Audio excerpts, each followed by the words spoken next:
Welcome to live stream worship with First Unitarian Church of Hobart, Indiana. I'm Janet French. My pronouns are she, her, and hers. I serve this congregation as interim director of religious education and as part of our worship ministry. Welcome. First Unitarian is a theologically diverse community, growing spiritually, building community, and living our values in the world. This morning's service leaders are Maggie Reister, Tina Porter, and myself. I would like to say thank you to our technical crew, James Johnson, John Halstead, and Valerie Lambert, without whom this service would not be possible. This is our congregation's third online service, but it's the first where we will employ a song leader, Maggie Reister. Thank you, Maggie. And this will also be our first attempt to include pre-recorded music to accompany the singing of a hymn. We're hopeful, and we'll see how that goes. You will also be able to generously share your offering via PayPal. Maggie will give instructions. And lastly, let your Facebook and Twitter friends know you're attending worship with hashtag First Unitarian Hobart. Hashtag First Unitarian Hobart. Now, let us take a deep breath and another as we gather together in a spirit of reverence and worship. Welcome.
Please join me in the unison reading of our chalice lighting your own candle now also, if you have one.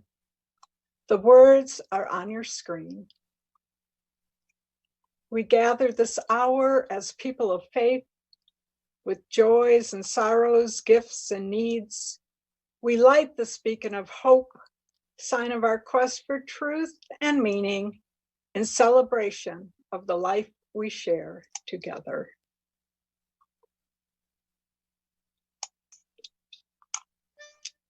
Our opening hymn is Rise Up, O Flame, and Maggie will lead the singing. The words are on your screen.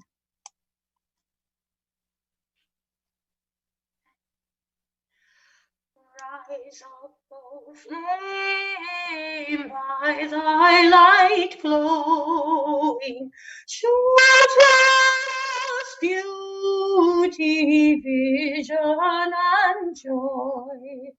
Rise up, O flame, by thy light glowing, show us beauty, vision, and joy.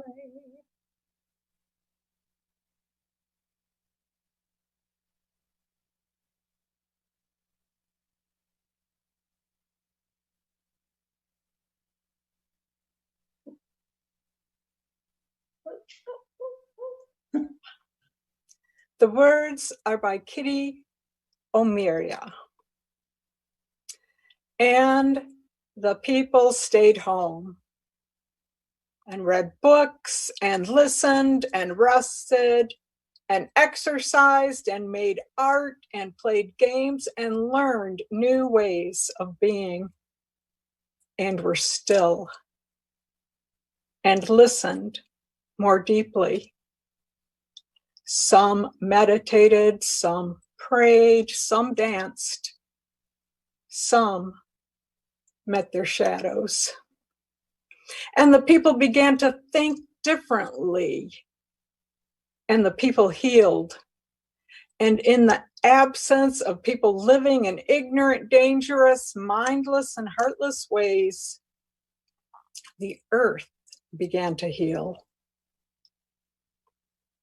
And when the danger passed and the people joined together again, they grieved their losses and made new choices and dreamed new images and created new ways to live and heal the earth fully as they had been healed.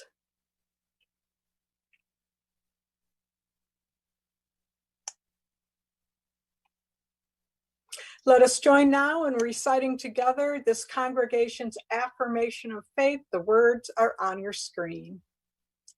Love is the doctrine of this church. The quest for truth is its sacrament. Service is its prayer. And this is our covenant, to dwell together in peace, to seek the truth in love, and to help one another.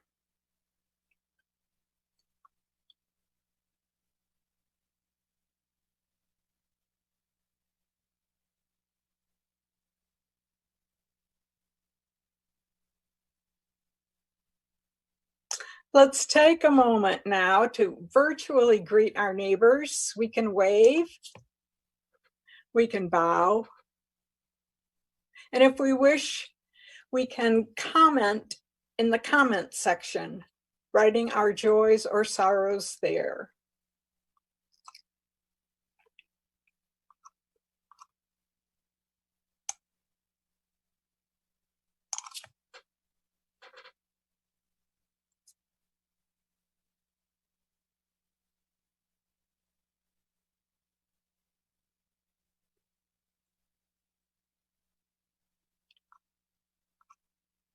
The words to our doxology are on the screen. Maggie, again, our song leader, let us sing. Not sure about that.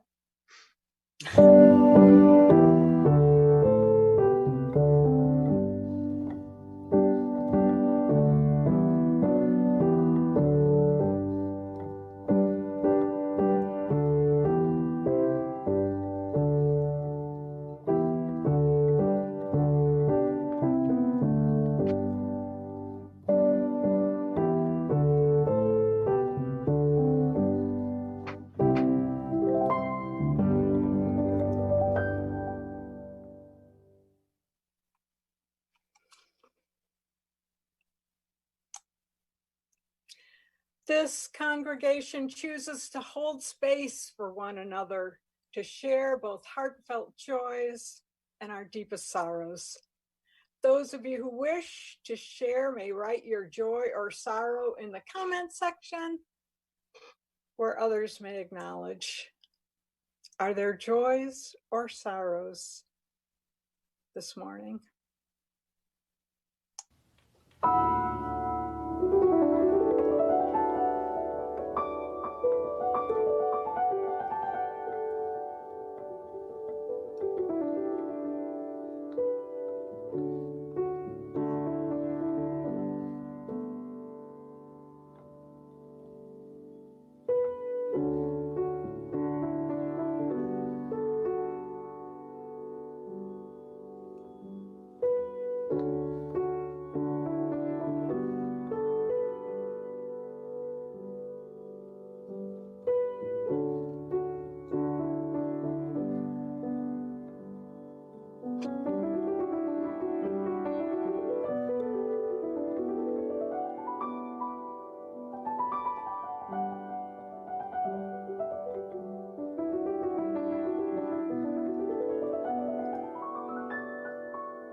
We pause now to honor those joys and sorrows that have been shared, as well as those unshared but remaining within our hearts. Our responsive hymn, Spirit of Life, Maggie will lead. The words are on your screen.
Being Community Care Connections. The title of this service was chosen in response to our current need to social distance. Tina Porter will speak on the subject of grace. Maggie Reister will follow on love. And I will begin by focusing as I'm able on hope. Telling of the chalice used by Jesus during his final Passover Seder, through the way our own flaming chalice came to be initially as a symbol of help and hope. That story comes from the Unitarian Universalist website, Tapestry of Faith, and is both the work of Dan Hotchkiss and separately Janine Grossmeyer. But I begin by noting again, for Christians, today is Palm Sunday. On Palm Sunday, very near the end of his life, Jesus rides a donkey into the city of Jerusalem, cheering crowds full of admirers, both waving and fanning him with palm branches and laying them down in the road before him to soften his ride, they line his way, making for a rousing, triumphant entrance into the city. Jesus, who walked and talked among the poor and oppressed, the marginalized, the outcasts, who healed the sick, who taught mercy and forgiveness, who embodied another way of being. Really, he preached a model of community care, of connection, seeking others to go and do likewise. The Christian Gospels tell us he preached that the least among us are first, that peacemakers and the poor are blessed, that the prisoner need be visited, the widow taken care of. He preached that such a community within that harsh, unforgiving, desperate world was and is possible, even likely, should we choose. He preached a calling to connection, teaching that all our brothers and sisters valued and loved. The accolades of Palm Sunday mark the beginning of the Christian Holy Week. Most of us know how it concluded. The betrayal of Jesus with a kiss, his trial under Pontius Pilate, his crucifixion, death, and on Good Friday, and his ultimate resurrection next Sunday, Easter Sunday. On the Thursday of Holy Week, just a day prior to Good Friday, Jesus met with his disciples for what would become his final Passover Seder, what most Christians call the Last Supper. He washed the feet of his disciples. During the Passover meal, he ate of unleavened bread, symbolic of the bread that had no time to rise when the Israelites fled from Egypt. He drank wine from a chalice, telling his disciples to do this in remembrance of me.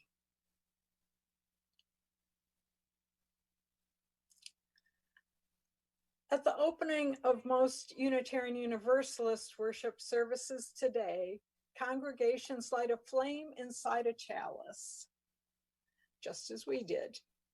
The flaming chalice is now a well-known symbol of our denomination. It unites us in worship and more. It combines two ancient archetypes, a drinking vessel and a flame, making our symbol open to differing interpretations, like Unitarian Universalism itself. The chalice from which Jesus drank wine at his last Passover Seder, his Last Supper, became the Holy Grail sought by the Knights of Wales and England.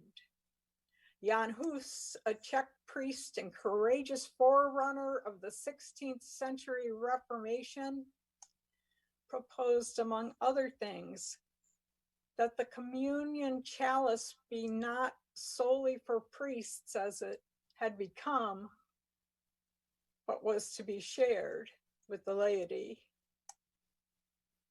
His fate was to be burned at the stake. More recently, feminist writer Riane Eisler uses the chalice as a symbol of the partnership way, a differing way of being in community than what she calls our current culture of domination, of winners and losers. Instead, her chalice symbolizes cooperation, collaboration, sharing, generosity, sustenance, and love, just some of the many meanings. As a survivor of the Holocaust herself, Riane Eisler's use of the chalice is particularly poignant. And in the dark nights and darker days of World War II, with guns blazing all over Europe and airplanes dropping death from the sky, many people tried to escape. These people were called refugees. Some Unitarians in the United States decided to try to help. They founded and formed the Unitarian Service Committee. They went to Europe to try to bring refugees safely out of the war. But the refugees came from many different countries. They spoke many different languages: German, Yiddish, French, Italian, Polish, Hungarian. Most of the refugees did not speak English. Most of the Unitarian committee members spoke only English. How could these Unitarians explain they were there to help? It was very difficult for the refugees to understand them. And trust was a rare commodity when it could mean the difference between life and death. One of the refugees, an Austrian artist named Hans Deutsch, had been living in Paris until 1940. When the Nazis invaded, Hans was known for his anti-Nazi views, among other things, having drawn cartoons critical of Hitler. He first fled to southern France, then Spain, then into Portugal, where he met the head of that newly formed organization, Dr. Charles Joy.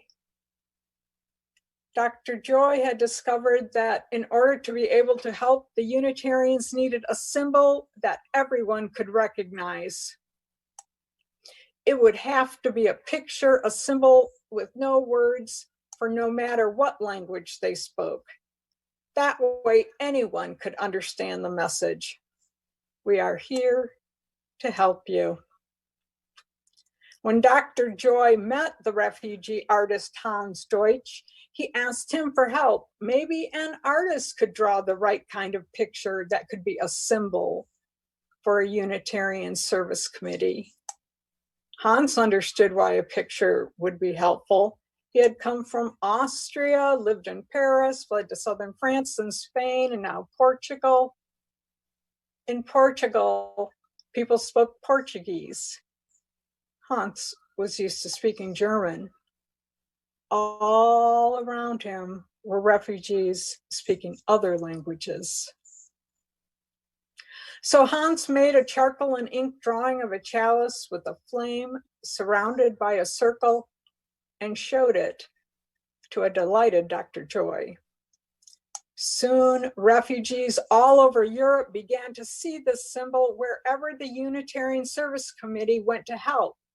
When seeing the picture of a chalice, a flame, and a circle around it that looked like it was protecting it, they knew they could trust.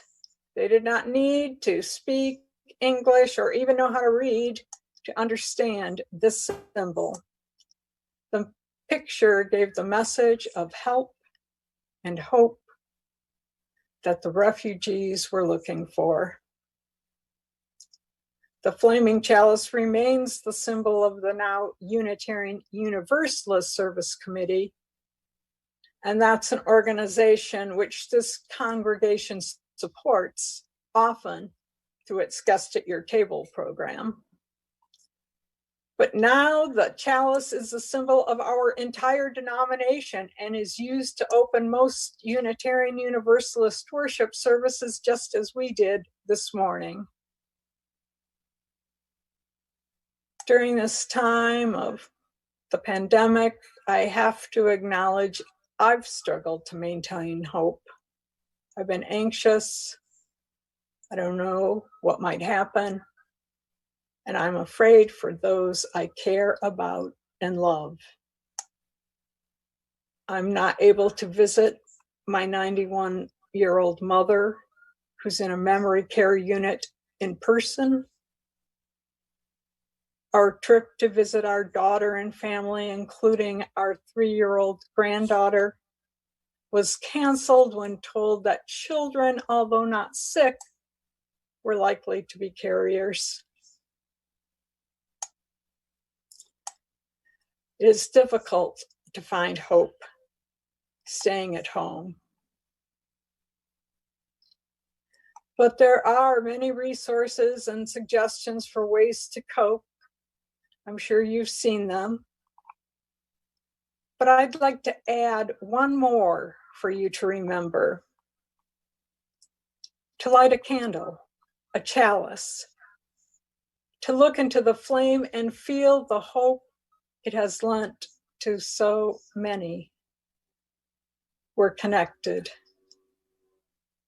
Remember to gather in faith, where we intend to be here on Sunday mornings. Know that we all have joys and sorrows, gifts and needs.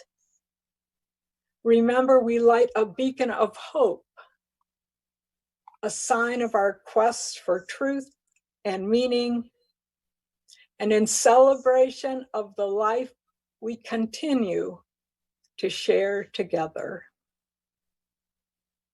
So may it be.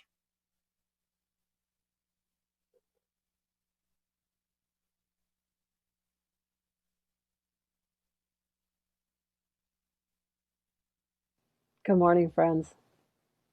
It's good to worship with you. My name is Tina Porter, and I've been a member of First Unitarian Church of Hobart for 20 years. I want to talk to you about grace today, and that feels kind of weird. I wasn't sure why I wanted to talk to you about grace until I got to a post that a friend of mine wrote, and we'll get to that at the end of my time with you. First, I'd like to read you a poem that I wrote in the middle of what was a moment of grace this week, which was weather that was 60 degrees plus and sunny and no big wind, making it cold. So let me read you this poem. It is called, drum roll, Grace. Grace tells me I am special, but not any more special than the next. Then how is that special, I ask, confused and a little bit pissed to learn that I am not that special? Grace ignores the question and tells me I am loved. And I smile until Grace says, but no more than any other, no less either. Grace tells me nothing about deserving. She hands me a peach. And before I can think to feel the fuzz on my fingertips, Grace is gone, moved on, left me wondering if she was ever really there. But there is that peach that I did not ask for. It's holiness and wholeness holding still my trembling hand. We are in a weird time, my friends. It's a time that reminds me, I used to call it the time out of time, which was the time right after my father transitioned to hospice back in 2008 and went home, sat in the middle of the family room in a hospital bed, spent his last days there, never moving again. And I, sitting at the breakfast bar with my laptop and all my work that I had to do, decided that I did not have to do that work. And I paid attention to what was important. I paid attention to my father and my mother and the things around us that meant something real, something very tangibly real. It wasn't about the economy. It wasn't about the job I needed to do. It was about that human, personal moment, that expression of love that we do without using the word, by simply being present. And that's why this pandemic time, I think, feels especially hard because we have to stay away from each other. We don't have that tangible presence that keeps us all going forward together. So, what do we do about that? That it's so hard, and we are trying so hard to feel like we're productive in the world, to feel like we are moving the world forward, and everyone is telling us to stay home. That seems antithetical. It seems wrong, but it's what we've got, and we know it. And our heart and our heads are competing and banging each other around, saying, how can I love people and not be with them? How can we move forward while we're sitting still? Well, there's an answer there. Pay attention to the things that matter. Reverend Jordan Nelson Long, the Unitarian Universalist Society of Fairhaven, Massachusetts, wrote on Facebook this week a post about this very issue, and I want to share some parts of that. She wrote, just getting through this day with the grace you can manage is enough. Get through this day safely. Shepherd those you are responsible for so that they can get through the day safely. Safely does usually mean with some hope. It's not just physical, but any benchmarks of success that you are carrying in from ordinary time may or may not fit your needs, and I invite you to regard the supposed tos with deep skepticism. This one day, together with the people you love, anything else is the bonus round. And I'm seeing a great reminder making the rounds on Twitter, and I'll lift it up here too, she says. You didn't transition to working from home. You are at home in a crisis and maybe also trying to work. My friends, you have one job right now, and that is to stay safe, to keep those you love safe by staying away from them. It is hard, and it hurts. But by doing so, we will get through it so that someday soon, we'll be able to hold hands again and hug again and meet each other in the street with great glee. So stay safe, my friends. Do what you need to do to keep yourself safe. Because when you keep yourself safe, you're keeping me safe, and vice versa. And I am destined to keep you safe. So, stay home, stay safe, and be back another day very soon. One last thing I'd like to ask of you is that if you need anything, you ask. Ask me, ask any of the board members, ask anyone you know at church. Sometimes we get cloistered in our houses and we forget that there are other people out there at the other end of the phone, on the other side of the computer. So stay safe and ask for what you need. I'm sending you love. I hope you're feeling it because I'm feeling yours. Be well, my friends. Stay safe.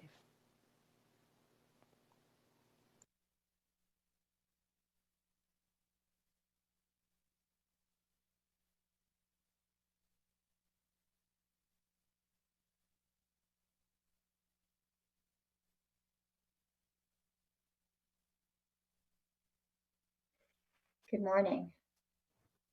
And thank you, Janet and Tina, for your words of hope and encouragement. I'm very grateful. My name is Maggie Reister, and my pronouns are she, her, and hers. And thank you, Janet, for reminding us that this is Palm Sunday. Jesus' ministry brought a revolutionary message of love.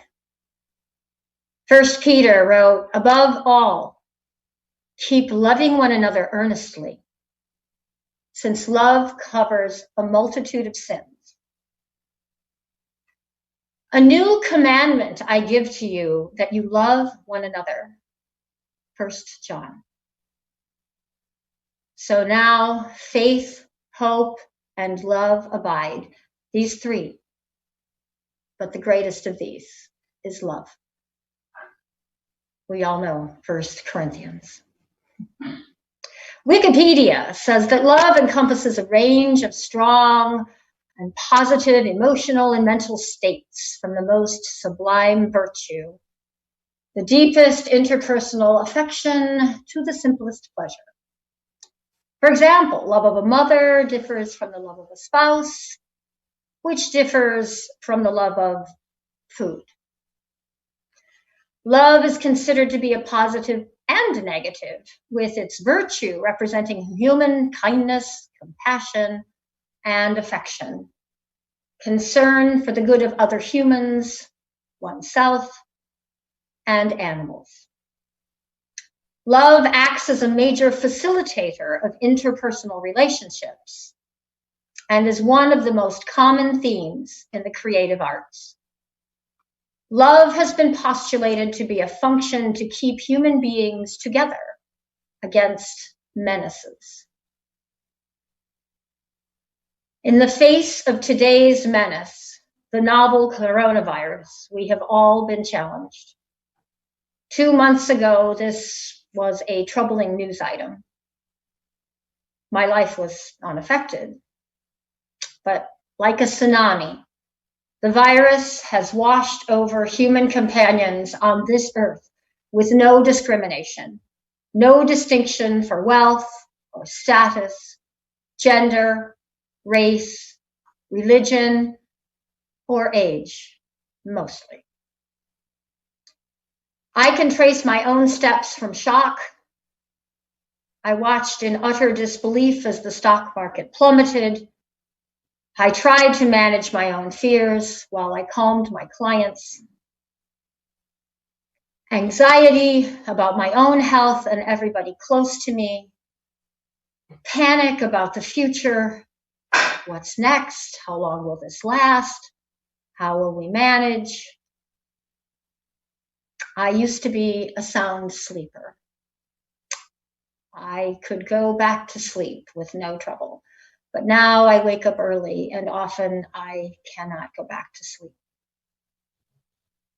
And anger, finally anger. We need strong, forward-thinking leadership. What is the plan? How did we get here?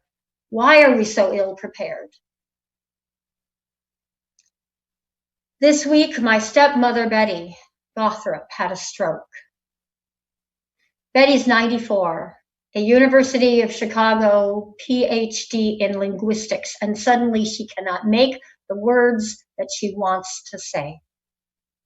She cannot clearly make words. But what is clear is that she does not want to be strapped into a wheelchair or be away from her home or her own bed. And she is terrified that she will contract the virus. It's terrible, Maggie. It's terrible, she said. I am so afraid. And I feel helpless. Perhaps the opportunity ushered into our collective experience so violently is to look hard at our vulnerability and our interconnectedness. This is no time to go it alone. We are all in this together. Brené Brown's groundbreaking TED Talk revealed that what makes us vulnerable also makes us beautiful. The global pandemic may be cracking us open, taking down the emotional walls of self-protection. Vulnerability, says Brené, is the birthplace of love, belonging, joy. Religions define love as compassionate, merciful, unconditional, our connection with the divine and with each other. Pope Francis taught that true love is both loving and letting oneself be loved. Not being able to visit our loved ones feels like punishment, but it is probably the most loving thing we can do right now. You're right, Tina. The worst thing we can do is to send our panic and fear and uncertainty barreling out into the universe. Together, we remember that we are not alone.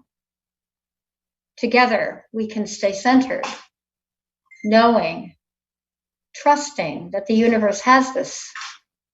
The universe has got this, and we are going to come out okay. We can still the chatter in our minds, listen to the heartbeat of Mother Earth, inhale the breath of the wind. There is more love somewhere. There is more love somewhere. There is more love somewhere, and it's here.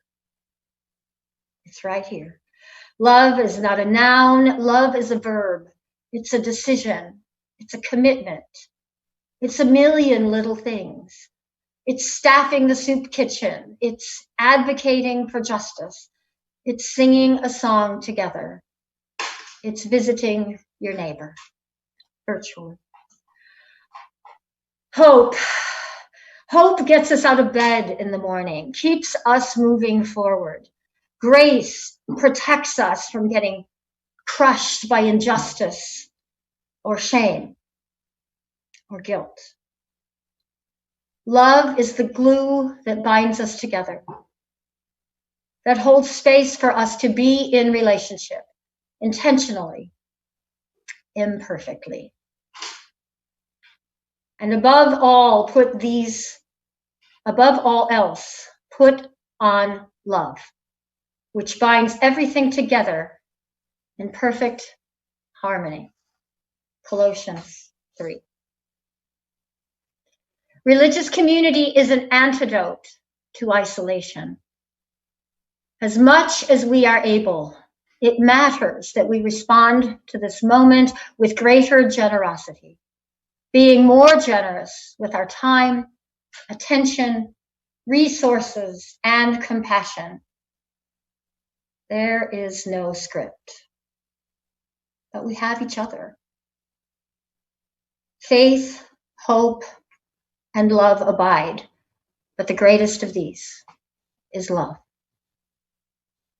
Love is the doctrine of this church. Blessed be, and amen.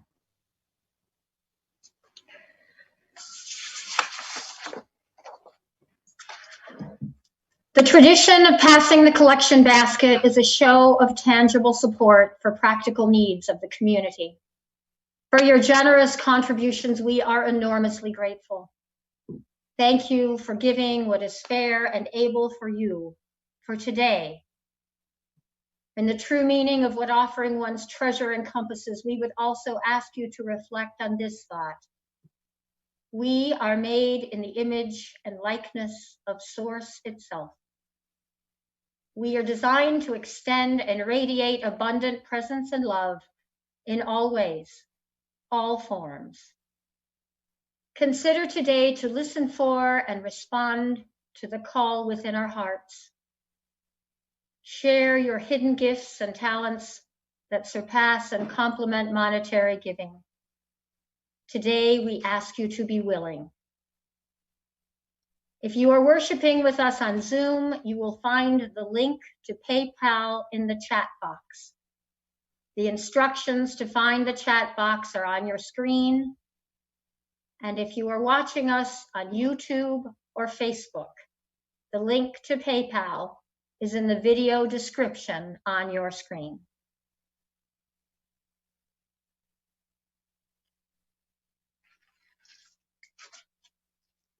We thank you for your generous contributions to First Unitarian for the work of the community, especially now during this time of need.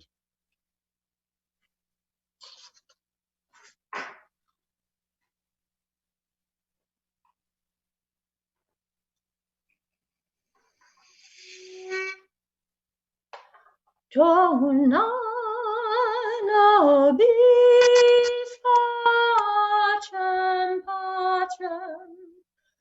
Dona nobis pacem.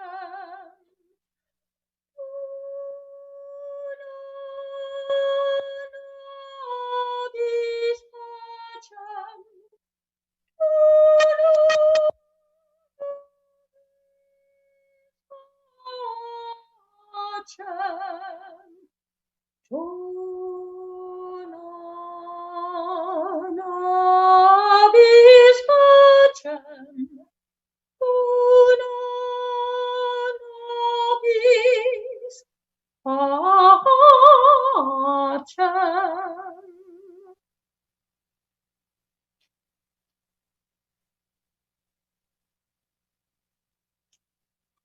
Please join me in singing the closing hymn, number 354. We laugh, we cry. The words are on your screen. You can move your chat box if you can't quite see all of the words.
No, I should be unmuted.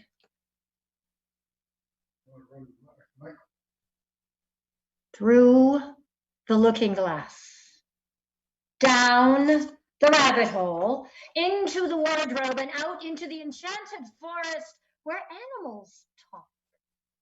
and danger lurks, and nothing works quite the same as it did before. You have fallen into a new story.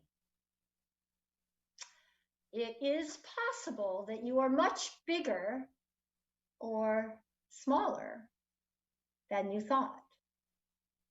It is possible to drown in the ocean of your own tears. It is possible that mysterious friends have armed you with magical weapons you don't yet understand, but which you will need to save your own life and the world. Everything here is foreign. Nothing quite makes sense. That's how it works. Do not confuse the beginning of the story with the end.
Please join me in extinguishing the chalice.